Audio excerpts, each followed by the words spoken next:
Welcome everybody back to DeFi Raiders. My name's Relentless. I'll be hosting. Good to talk to Magik Owen here tonight from Magic Finance. We're going to be not talking so much about Magic Finance, but more about Magic Arena, the upcoming game they've got in the works. So thanks for joining us, bro.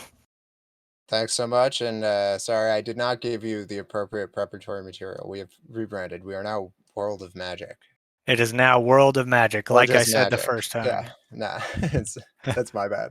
No, it's great to be here. Thanks for having us in DeFi Raiders. Yeah, absolutely. And looking forward to this one. I know one of our team members is a huge fan of Magic and was super invested for a long time. So I know he's looking forward to listening to this recording. He's got to work right now, but um, so yeah. So do you want to give a quick background on yourself and how you ended up, kind of at this role within Magic? For sure. So I actually started out as a community member in Magic. I was doing a brief recap of this when writing our Gitcoin grant application and was thinking about it. And literally every single member of our team uh, came out of our community. They ended up, pitching an idea or making something and then ended up, becoming sort of a diehard. So I was sort of no exception to that. I guess I was the first convert, and Magic sort of like went to zero early on from a combination of like Phantom front running the market to zero and some other stuff that's not really worth getting into, like Harry related FUD Tomb Fork stuff. Um, so yeah, like the protocol was in a pretty poor position.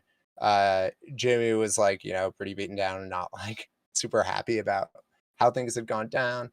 So I kind of just started talking to them, and we wanted to figure out, how we could keep the lights on, because selling tokens to fund the project was obviously not going to be an option. Certainly not anyone that we would feel good about.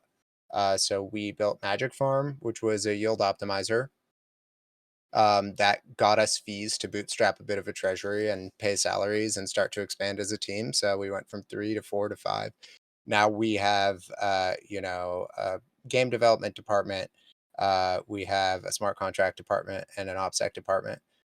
So we're still quite small and mom and pop, but we're growing, as fast as our resources will sort of allow us to, while being sort of sensitive to the fact that in this environment, you need to, be really, um, you need to use your runway sparingly. So we're trying to sort of split the difference between like knowing that we have something special and, really wanting to scale and grow it quickly, but also knowing that this is a tough time and that we also need to be patient, and sort of just chop away and not, shoot our load too early, as it were. So yeah, we long term we've been building sort of, building towards being a game protocol, um, since March. Our Kyle, our lead game dev, built a sort of first iteration of Magic World that was uh, sort of like bite ish. It was like sort of a basic skin. It had some vibes. It was cool, but didn't really hook anyone. So we sort of like broke it all down. We got a new person to manage the game development, and work on concept, and started building Magic World, which is what we're sort of like releasing in private beta right now and launching an NFT mint around. So it's kind of like all of our work has brought us till now. And we're just really, really excited to, start getting this product out there, getting users, getting feedback, and building more depth onto it, because it's like what we've wanted to do all along. We've worked really hard to get here, like figuring out how to stay solvent as a protocol in this environment when we can't sell tokens and actually be a net accumulator of our own tokens. Has been, a real sort of challenge, but it's something we figured out how to do. So now that I mean, I wouldn't say that things are looking necessarily better in the market, but things do seem to be opening up quite a bit on Phantom. We just found out this morning that we got approved for the Gitcoin grants for Phantom Foundation. And they finally Congrats. took our call, and we now have a group chat with the head of Foundation and heads of various departments. So They seem to be leaning in towards potentially maybe supporting us. We'll see. They've been quiet for a while, which I get because they've, I think, been taking a hard think about what they're trying to do next. As have we. I mean, we have pivoted a lot in our sort of journey to get here. We figured out, you know, especially in an environment where the Fed is raising interest rates and sort of acknowledging that inflation is a problem, being a sort of hyperinflationary tomb fork is probably not the best idea. So we bricked the boardroom, which is responsible for inflating the tokens. So we're no longer going to be an inflationary protocol after the share emissions end in about 2 months. Um, and we built out an entirely new tokenomic model, which is sort of dependent on, I don't want to use the term real yield because it's a gaming protocol. Like you're getting gaming tokens. That's the idea. But to people who are familiar with Tomb Forks, it's sort of designed to sort of feel like the user experience of a Tomb Fork, but there's just no inflation to fund the rewards that are being sort of yielded. And there are more obligations on share token governance stakers slash holders in return for their claim on the profits from our games and the rest of the ecosystem. Nice. Yeah, we'll be able to dig into the tokenomic specifics here in a bit, which I actually think, after doing some, further evaluation stuff like that, I'm kind of excited to talk about them because I think you guys did some good things there. But first, just to kind of go back to a little bit of what you said, I think it's awesome that you guys have been able to build slow in the right way. And, another thing that's really comforting to potential investors is like the way that the team was built, right? So it's all homegrown, right? Which means that these are people who were super invested in this project from the beginning and loved where it was going and doing it out of passion. You know what I mean? And they ended up joining the Yeah, team, and man, we've been they've on the seen this. ramen and rice-a-roni diet out here, like building Yeah, for a dream. Like, yeah, and it all kind of comes, full circle, right, to you getting the Phantom grant, right? So you guys, the common theme about Phantom was it's dead, right? Oh, Phantom's dead, Phantom's dead, Phantom's dead. But then what you heard in like the real, Phantom channels was that like, builders are going to keep building, builders are going to keep building, right? We're going to get through this, you know what I mean? It's going to be the tech's here, the people are here, the community's here. All right, let's keep building. So I think that you guys did all of that, right? So you built it the right way. You kept working through all this downtrend, especially with, Phantom and all the hate going towards Phantom. And now you're starting to come back on the other side. And so the Phantom Foundation probably through all your hard work took notice of that, I get the and they, sense that they're very sort of like they're very like hands off in the way that they Mhm. deal with it. They're very much into sort of like observing people, see how they like deal with different situations and like then reward good behavior. Like everything about our conversations with them, they were like, basically, the better you do, the more we will do for you. Yeah, So like there, I like that approach because it's really easy for us to understand what they want. And sort of like that gives us also clearer sort of asks from them in terms of like what we might need to get there. So yeah. yeah, I mean it's still early. I don't want to like oversell that relationship at all. Um Yeah, totally at understand. It's all. just congrats though that you're at that point. You know what I mean? We're able to have those conversations and have those opportunities. I'm hopeful. I Yeah. hope they like what we do and take us seriously because we really care about it. And we look up to them and hope that they yeah, just hope they take us seriously. They Yeah. all signs seem very good so far. I'll Yeah. say Good that. luck. I'm rooting for you. Um, So, all right, so then let's start talking about the game, right? So first, why did you guys decide to create a game? Like, right, considering the stigma behind, and I know you're not specifically GameFi, but the stigma behind, some of the game related stuff, right? And then just in general, how difficult it has been for projects to be able to launch a game. Why did you decide to go that route? Well, can I ask you a question? What games have like been launched that are good? Oh, I mean, that's my point, right? They all, there's always the hype and people got invested, and then the game turned out to be a flop or a total rug and just hasn't launched, right? So, and so that's It like seemed a to general me steer like outside on of like some maybe level, Illuvium, right? Which is really the yeah, only game I can reference that's been successful so far. my thing is like there have been a lot of sort of quote unquote game, like think about DeFi Kingdoms. It was basically just a DEX with animation, right? Yeah.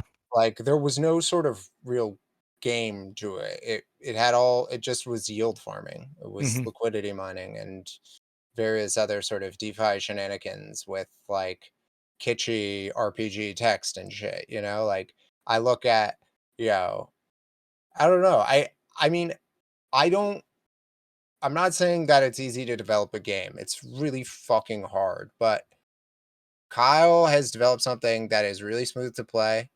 It works. All of the transactions and payment settlement happens near instantly. So like if I, the, what I like about PvP gaming is that the economics of it are extremely transparent and clear. There is no illiquidity shenanigans. Like you don't need to mint tokens to fund rewards. It's like I kill you, I get money. You kill me, you get money. Easy, Hmm. simple. And then like what I have sort of been sick of are these things. It's like they're disguised as one product, but they're really another. And I think that so many of the products in the GameFi space are really just that. They're sort of like ways to sort of extract liquidity disguised as games, right?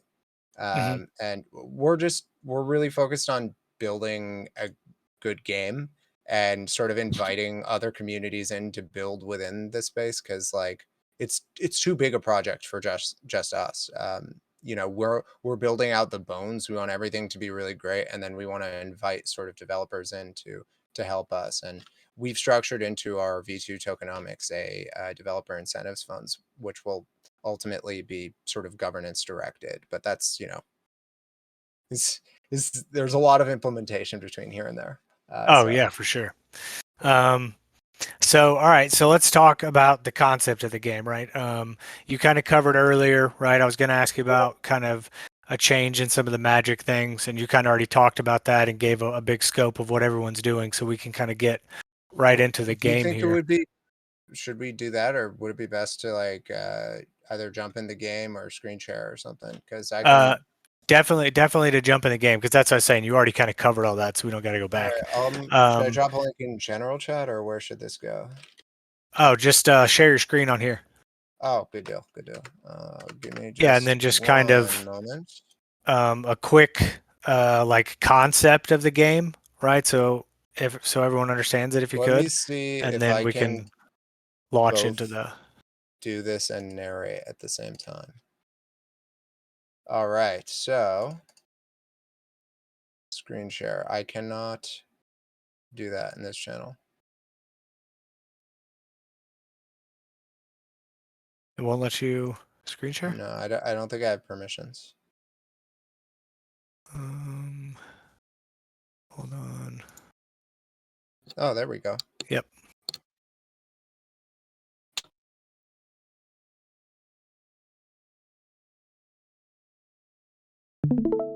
there we go.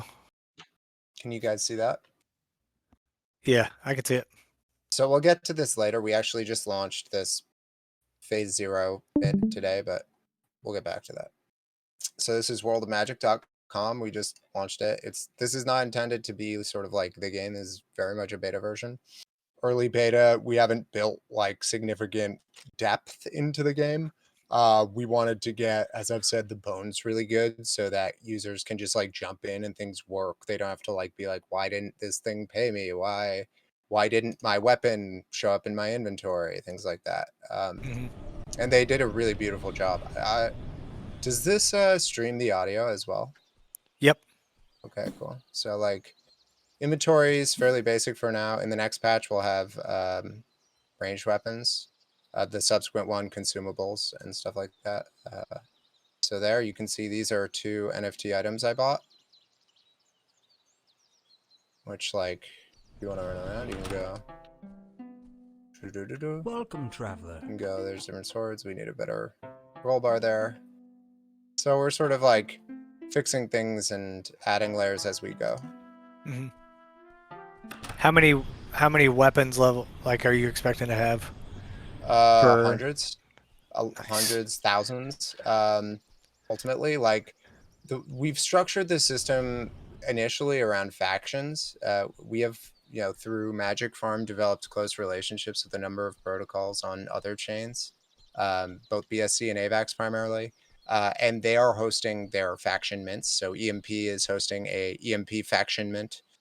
Grape and Walrus are hosting their faction mints, and there's a lot to go in here, and we can dive into it at some point. But basically, as they level up their faction, they get more products sent to their armory that they can give to their users for interfaction battlegrounds. It's a lot of stuff, but this stuff hasn't been built yet. It's stuff that we're building, and sort of, again, we'll rivet on as we go. So you can Yeah, see. it's kind of cool though, bringing in like communities that way. So if you want to go fight a match, we don't have killing blows implemented yet. That'll be coming soon, but you can do matches. So you'd go, please pay 10 magic to enter the arena. You pay, submits the transaction.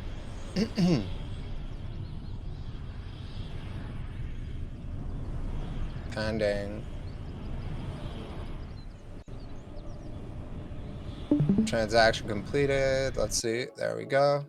So then this is like a arena lobby.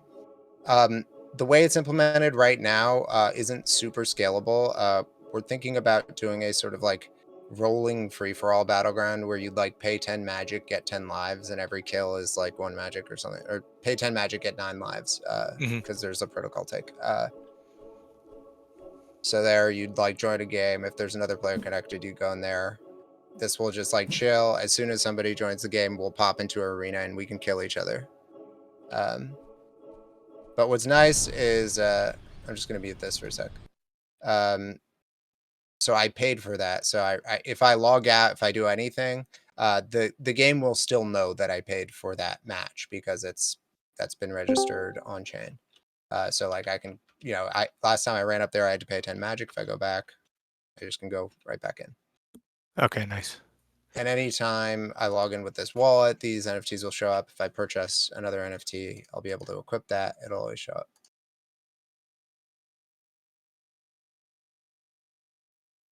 So yeah. If you fight a match, if you win 18 magic, and then 2 magic is collected as protocol profit, which is distributed via these V2 flows, which we can talk about in a bit. So when you hop in that portal, how many Yeah. different arena types are you planning on building Right out? now we just have one, Mhm. focused on sort of like combat and playability and stuff. But as many as we can. I am particularly focused on getting up to sort of like large battlegrounds, like 20v20 v20 v20, because I think once you have sort of the economy around sort of rare unique items in game, you have like benefits that are bestowed onto factions via winning battlegrounds, leveling up their armories, get more sort of consumables to distribute to their faction members. Like, you just start to develop in-game economies where these factions they get ownership over their in-game assets and can start marketing them themselves, selling them themselves. So there's like an in-game economy that like users can ultimately participate in and benefit from, is the idea. That's Nice. what we're Yeah. going towards. Have you thought about like factions being able to like buy their own arena, right? And if they have their own arena, they can like get extra revenue share from matches being held there or things like that or tournaments.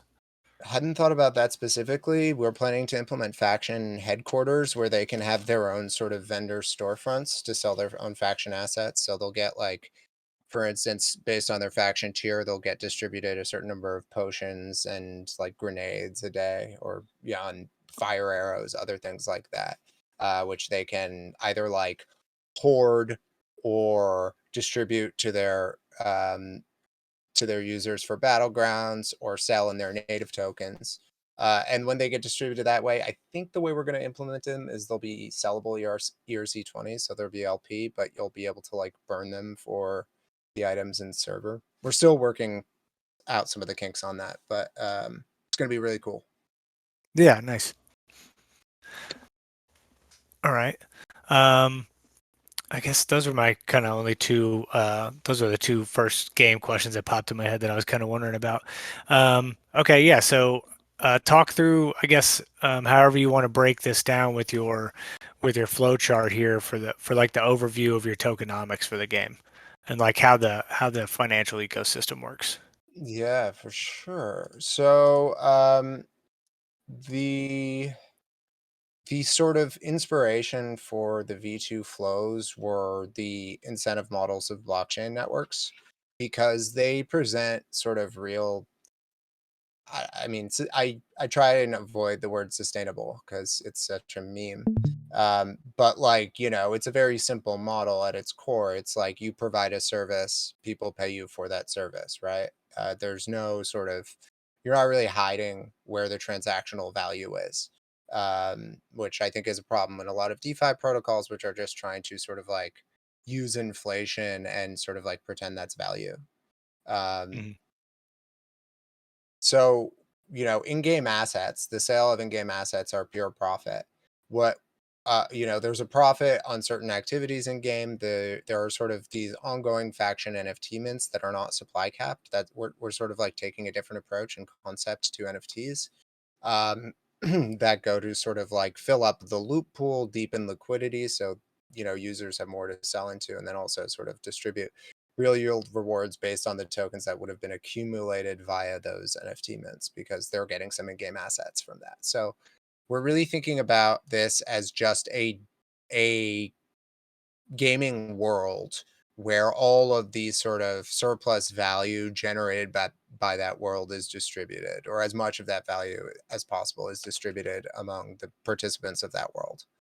Um, so where the fuck did I put this V2 flowchart? Sorry.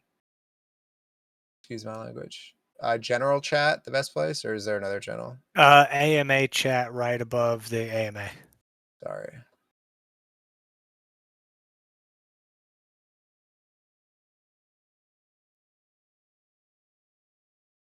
Here we go. So I know it's sort of a lot to take in on first glance. The secret to understanding these types of flowcharts is going top to bottom. Pro tip. Hmm. I like to So start in the middle. you You know, do? no, Right. hell no. Well, I mean, not everybody is engaged with these before. I mean, know your Yeah. Oh, audience, right? well, they're, I mean, they're, even when you're engaged with them, some of these can be like super hard to understand. So, Exactly. And I mean, I have a more boiled down version of this. It's just wildly inaccurate because it doesn't really describe everything that yeah, it's it's doing. labeled as such too in the file. Even this is pretty like kind of, I don't want to say it's not disingenuous. It's like boiled down and simplified for the sake of like trying to describe something that's kind of hard to describe.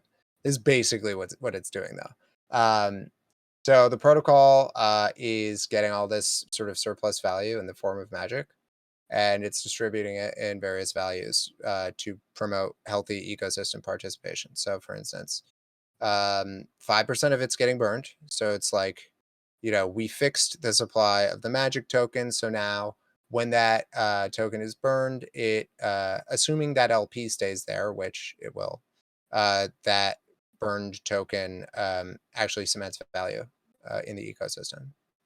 15% gets directed to the loot pool. We'll come back to that later.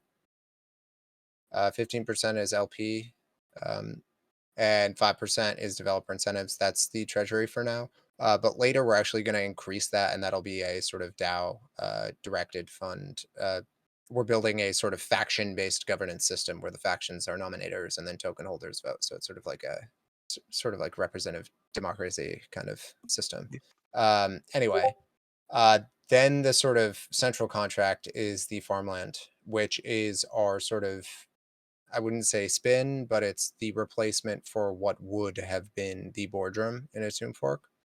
What would have been collecting inflationary rewards over peg. Mhm. Um, so there is no peg. We have no sort of relationship to any like TWAP relationship to any other asset. Magic is just a supply capped asset. Um, that is, it's a utility token for games. So basically, how this works is 60% of all of that is put into this distribution contract and gets distributed to the farmland staking pool, which is again that new boardroom contract. So it's still receiving magic tokens like it would in its Tomb Fork. They're just not coming from inflation. Again, I say this till I'm blue in my face and I still get questions. So I'm trying to head that off at the pass to the extent that I can. That's fair. Um, so there are going to be like fairly significant stake and unstake fees on that pool. The reason for this is we want the M-share folks to also have to participate in this ecosystem. They can't just like, you know, if they want to just like stake and earn and stuff, they have to contribute to the loot pool. So they're going to pay a staking fee, which goes to the loot pool, and then they're going to pay an unstaking fee, which goes to other stakers in the farmland. So that's basically like front running whatever sale they would have. So it's like sort of we want magic to be as low friction as possible. We don't care if M-share is higher friction because it's a different sort of utility and it's going to attract a different user with a different sort of premise. Um, Yeah. What are the and they'll fees? I don't want to go into that yet. Okay, fair. Go ahead. Yeah. Uh, then there's a sort of faction process. There are allocations associated with that. So there's, cash coming into there, which goes into deepening liquidity. That goes into funding some of that distribution contract. The reason for that is because those users who are getting those NFTs are getting it. They get an airdrop of some magic and some phantom, and they get some in-game assets. So it's like making refilling that distribution contract with the assets those people would have gotten had those individuals or those users purchase those in-game assets. But the whole sort of idea from a go-to-market strategy standpoint around this faction system is like it's about sort of distribution and onboarding users to Phantom. So we have factions on BSC and ABAX. Their users who mint these NFTs will get airdrops of Magic and Phantom. So it's really easy to just like jump in and start playing the game. And we just want to make that as easy as possible. Nice.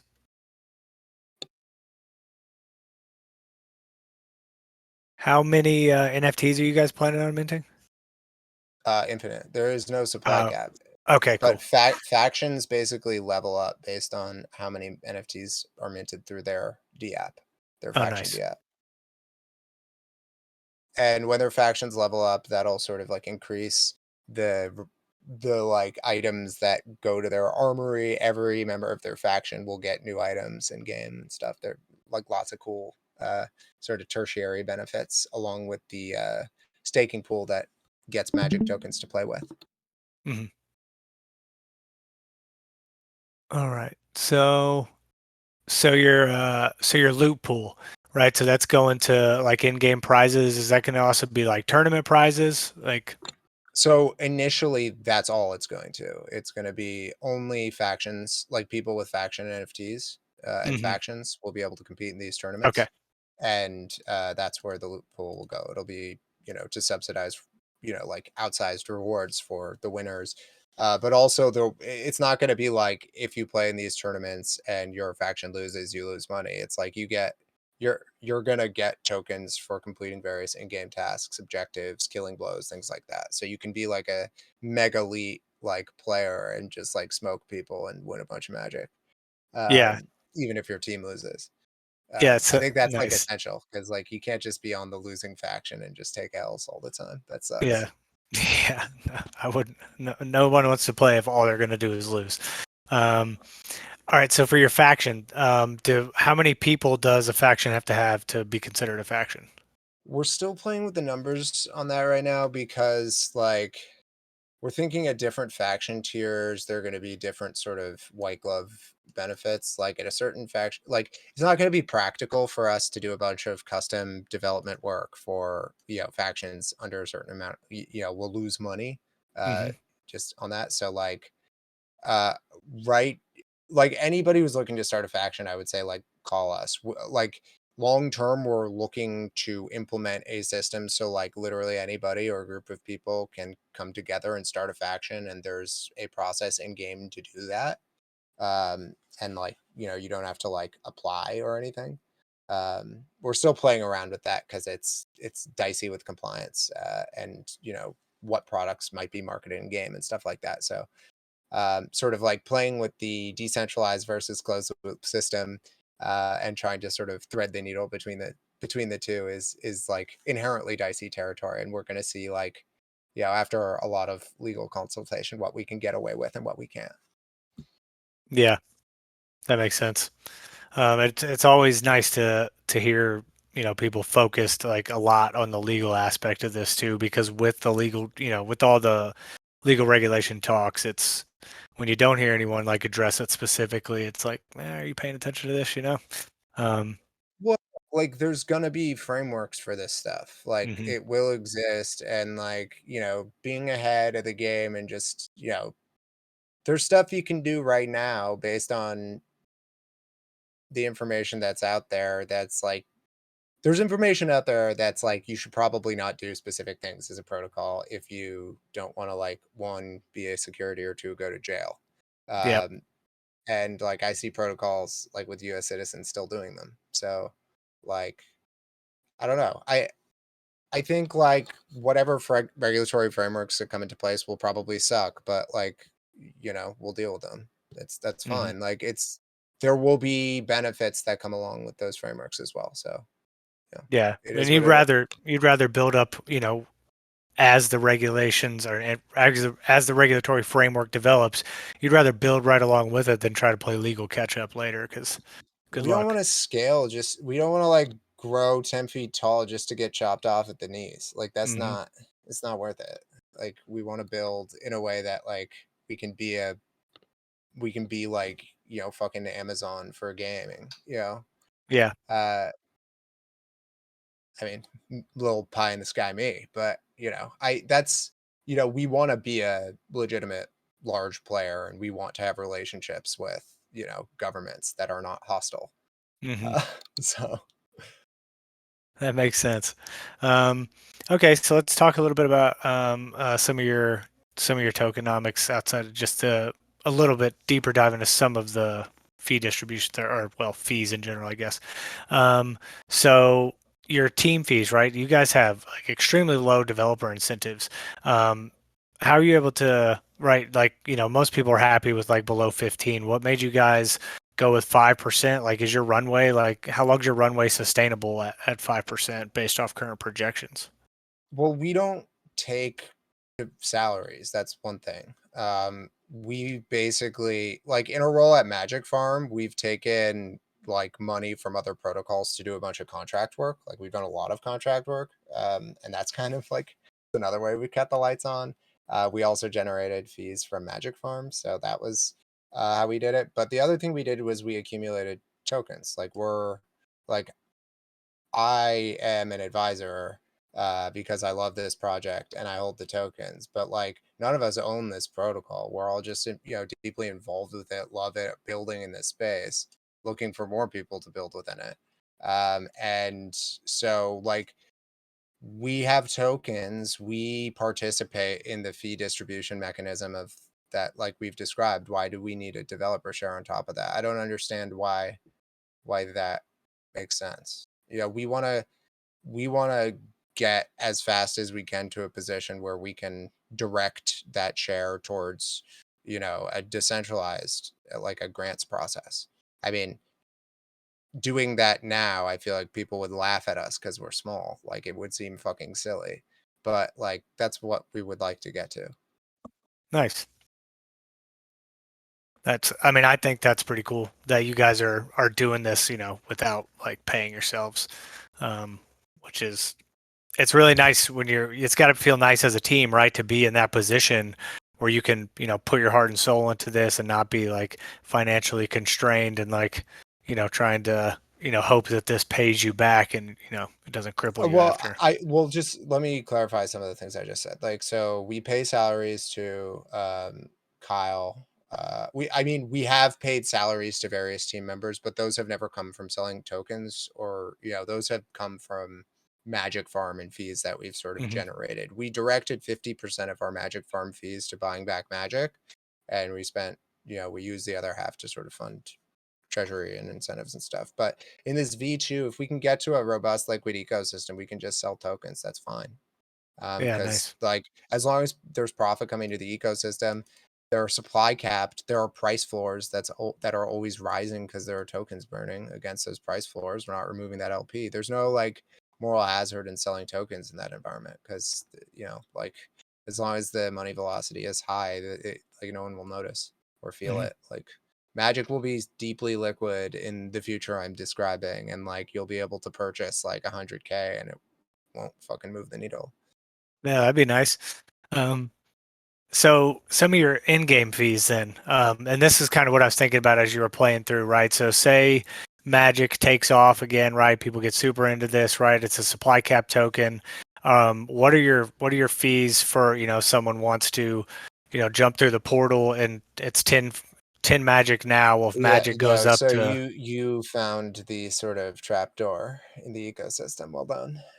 Yeah. So the purpose of Magic as a supply capped asset was specifically for a low liquidity bear market environment. We understand that that's not a sort of like sustainable. Like it's not that it's not sustainable. It's fine because we're adding more liquidity than we're burning. It'll just become sort of annoying to use because instead of like using 10 magic, you'll be using like 0.001 magic and magic will be Mhm. worth like $100. Like that's not super practical for a game. So we're playing, it's not actually a big deal. What we can do is have some sort of like, burn one magic to mint 1,000 mini magic or something, and then use that as the sort of denominating token. Yeah, Because yeah. it's just, like the number of tokens, like tokens are tokens, like the number Hmm. value is a meme. Like you can have a dog coin with 10 zeros or wrapped memo that's 50,000 or whatever the fuck it is. You know what I'm saying? Like that it's a meme. It doesn't really matter. Yeah. It's just like what makes it sort of easy for users to understand and easy to use. That's sort of what we're focused on.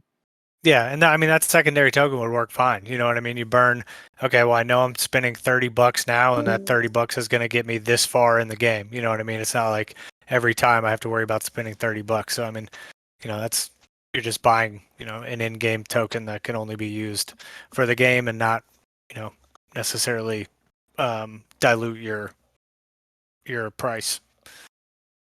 Um, Exactly, yeah. yeah. And we would do that burn to mint thing in a way that's not like morally hazardous. We'd make sure that it's not like done in a way where people can just sort of like hoard forever and do that. Yeah. Because that would be really fucked up.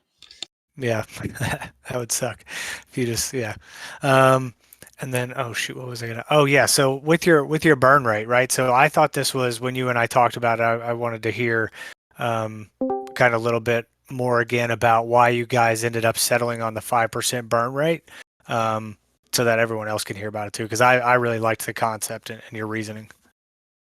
Well, I had initially started with a higher figure because I know people like that shit.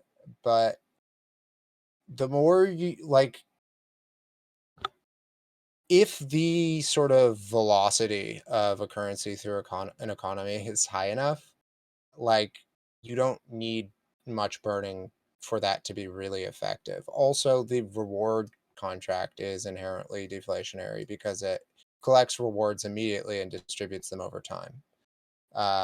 So like there are a lot of sort of short and long um, disinflationary effects in the ecosystem that like don't really require to add the additional friction of having to just like burn extra money, right? Like we can distribute that, we can add that to loot pool to make the in-game like the more we sort of remove via directly burning, the fewer sort of rewards we get to offer to users like engaging with the ecosystem. And so like we felt like that was a healthy medium between cementing value and like raising a price floor in the asset so that like people who like are bullish on it want, can feel comfortable holding on it.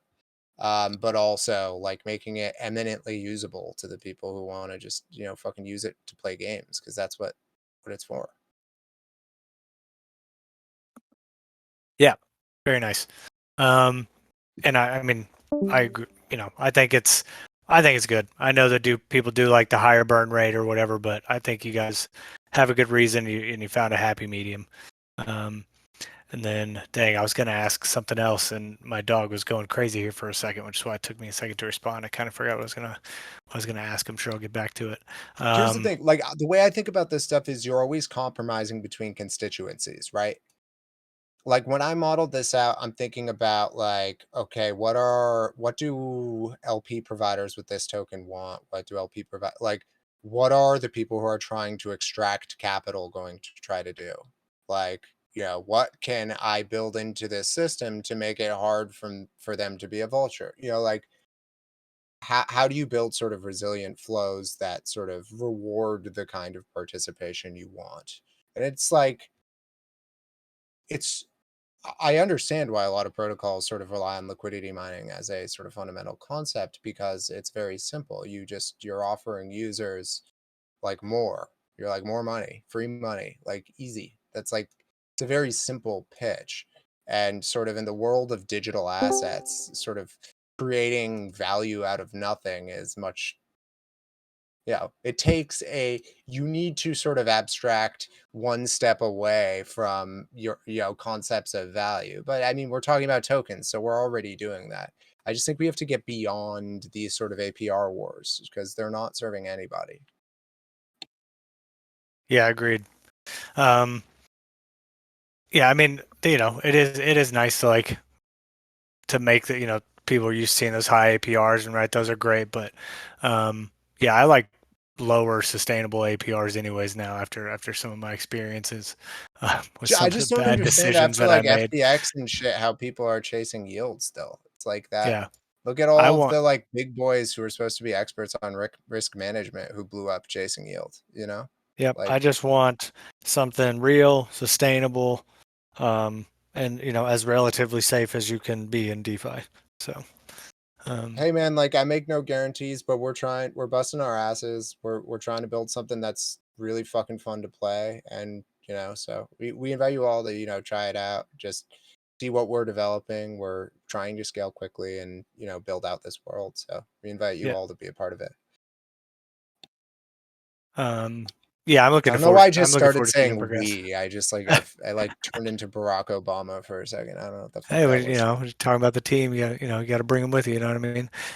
Okay, so one other question I had was about like with it being a supply capped token or whatever. How are you guys?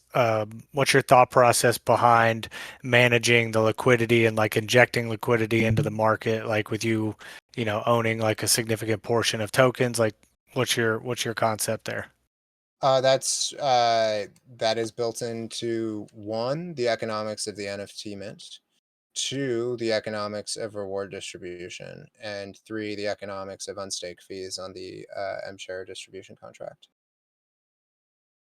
Oh, that's So where all all the things will liquidity that you're going to inject is going to come from portions of portions of that we'll think about it profit. this way. Like think about it this way. The protocol isn't going to remove its liquidity. It's going to Hmm. leave its liquidity staked in that contract, right? Yep. Other there's always LP incentives being distributed.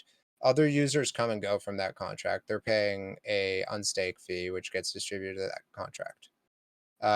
So other users benefit off that, but since the protocol never leaves, it's ultimately the largest beneficiary of that. Any user could be just as big a beneficiary as well, but most other users aren't going to leave liquidity in a contract forever, or we have no expectation that they will. So it is what it is. So we wanted a system that would just like allow us to sort of like slowly and sustainably like build that liquidity over time in a way that's not like where like users have the same opportunity to take a part in that as the protocol, because I don't like taxes that go to just the protocol. I think that's bad. Cool. Yeah, I agree. I think you guys have the right thought process there. Um, so, so let me ask, if I may, what is a realistic, because you and I have talked, right? We talked about how eventually you would maybe want to make this into a free to play game if that were, a possibility. But what are you guys seeing as your realistic projections for what you can turn this into and how much you can make it worth? The tokens? Oh, I don't do that, man. No, I don't just do that. yeah, sorry, not like a $1, $2 thing. That's not what I didn't mean like token value. Like in the scheme of games, like what is your goal for how big you can make this game? Well, sort of when the initial idea was pitched by Hard Disk, we wanted to sort of medium term go to iOS App Store and sort of see how we could layer. Like it was supposed to be like a massively multiplayer PvE game where each chain is its own shard. Um, but it's obviously evolved since then, more Hmm. PvP, which I think much makes a lot more sense for a go to market approach in DeFi, just because of like PvP nomics are sort of like everybody understands that DeFi is inherently PvP nomics. Like Magic will be a protocol that is like it's like so fucking on the nose about that. It's like I literally will kill you to take your money. Hmm. Like like that's the what I like is that it's sort of honest about and clean in that way. And it's also sort of merit driven, right? Like individuals can be like really fucking lead at the game and clean up, get the like super sick items and stuff, you know? And like there will be a lot of different types of participants in the game, and we'll make sure there are spaces for fairness. So that's like, somebody who has like crazy items and shit can't just like go in and murk a bunch of noobs. Like that's not cool. Um, Obviously, all this stuff takes a lot of time. But it'll be dependent on sort of our ability to scale funding for the project. So obviously the Gitcoin grants thing, hopefully that will be helpful.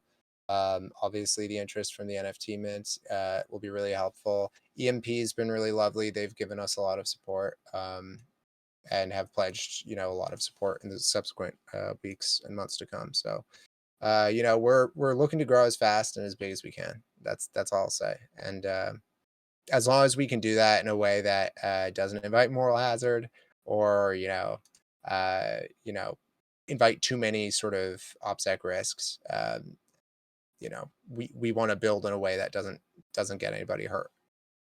Yeah, and I love that. I love that a project like has huge goals, right? Like I want to be the biggest, but it also builds grounded in reality, if that makes sense.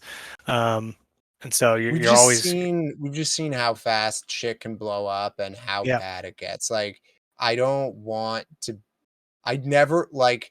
I would rather like fail than be Do Kwon. Like, fuck that shit. Hmm. Like, like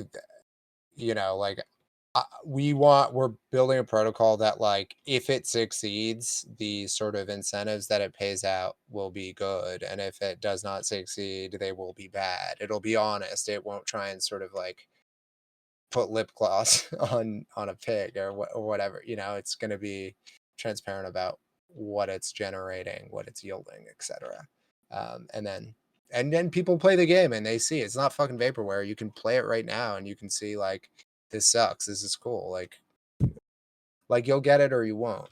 Um, Yeah. so so I feel very comfortable going around and telling people we're the next big thing because they can tell me I ain't shit if they think it isn't. That's fine.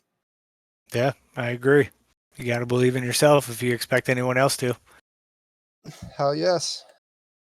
So, well, I guess that's kind of the questions that I had as far as kind of gameplay and then how you guys built your ecosystem. I think it makes sense. I do. Oh, sorry, I meant to ask because I thought I saw it somewhere and I didn't have time to look it up when it came to my mind. What is the max cap for the Magic token now? Now that you guys made it a Oh, max it cap. it says on our website. Let me check it out. Yeah, I try not to like go searching around on when I'm actually talking to people because I'll miss like what you're talking about. Okay, so a little over 950,000. Oh, dang. Nice. So yeah, under a million. And yeah, we have a burn counter, which is fun. It started at a million. We've burned well over 567,000, but we started at a million because we thought, we're implementing V2, might as well make it even number. Yeah. Like it's all their tokens anyway. Um, but yeah, so it's countdown from 1 million, and we've done over 500K so far Nice. since That's not I think that started in October.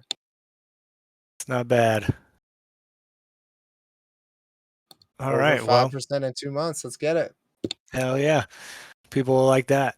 All right. Well, that, yeah, like I said, that's pretty much all I had. I mean, if you want to, is there anything like final you want to put out about the game or anything that you want to bring 100%. up? So we'll be launching the other faction D-apps live. I don't have a date for you on that, but it'll be pretty soon. We're just sort of there are a lot of parties to organize for that, and we're trying to get everybody on the same page. But the Magic Phase Zero NFT mint is live. The faction mint is live. It's sort of like a limited promotional thing where you can get it with 9M share instead of $50. So it's like M share is what?